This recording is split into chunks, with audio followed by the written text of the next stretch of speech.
War I has ended, and now we are looking at the end of World War I with the Treaty of Versailles. If you remember Versailles, this is going to be the palace just outside of France, or outside of Paris in France, that Louis XIV built. All right, so what is a treaty? A treaty is a formally concluded and ratified agreement between countries. So a treaty is just an agreement, and typically we sign treaties to end wars. But you can also have trade treaties. You can have peace. You can have any kind of treaty. An armistice is an agreement made by an opposing side in a war to stop fighting for a certain time. It is a truce. Now, an armistice is what you agree before a treaty. So before you can get to the treaty, before you get to countries actually sitting down together, you have to have an armistice, you have to pause the fighting. Reparations. If you see this word, I want you to think about the idea of repay. Okay, so reparations, the compensation for war damage paid by a defeated state. So the loser, they have to pay for the war. Self-determination, the right of a national groups to their own territory and to forms of government. If you think of self, that is your own, all right, myself, and then determination, to determine. So countries get to determine for themselves what they want to be their government. So I want you to take a look through this timeline, and I want you to answer questions 1 and 2. When you think about question number 1, I want you to think back to the vocab from lesson 2 on the warfare, and then when you start looking at the effect, I want you to take a look at when the United States joins and what happens as a result of that. All right, so what caused the Treaty of Versailles? What caused this to kind of come up? So there's 3 big things that kind of lead to the treaty coming up. The first one is the fact that Russia is going to pull out of World War I. So if you remember, going all the way back to the causes, Serbia assassinates the Archduke Franz Ferdinand. Serbia brings Russia in. So Russia's in right from the get-go. But Russia is very unhappy with World War I, and we're going to get into this in the next lesson. So what they do is they overthrow their czar and they sign a peace agreement with Germany to get out of the war, and they drop out of the war officially in 1917. Well, luckily, as soon as Russia starts to step out of the war, the United States starts to step in. The United States wanted to be neutral, which means they wanted to stay out. But they weren't able to do that because their ships were basically being attacked.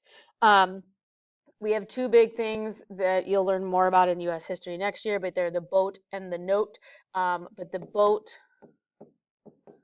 is the sinking of the Lusitania, and it comes from unrestricted submarine warfare. So the United States enters the war in 1917. Now, the United States is only going to be in the war for about a year because they're going to enter 1917. And if you take a look, Germany signs an armistice in 1918. So within a year, the United States is there. They're very excited. They don't have that beaten down feeling like most of Europe did at this time. So Germany got to focus just on fighting their Western front. If you go back to the map of the 2 sides, Germany's fighting the Russians on the east and the French on the west. Once Germany leaves, Russia gets to just focus on that. However, the Central Powers begin to weaken because each country begins to ask for peace from the Allies, leaving Germany as the last man standing. So what we end up with is the Treaty of Versailles.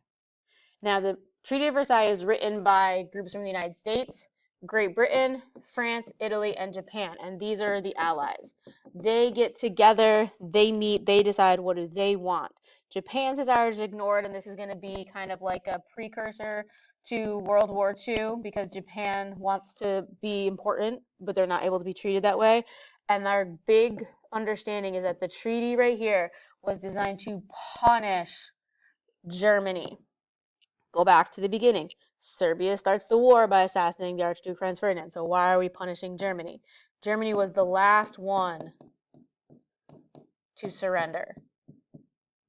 Because Germany was the last one to surrender, Germany's the last man out, they get punished the worst. So we have 3 big effects. The first big effect is the League of Nations.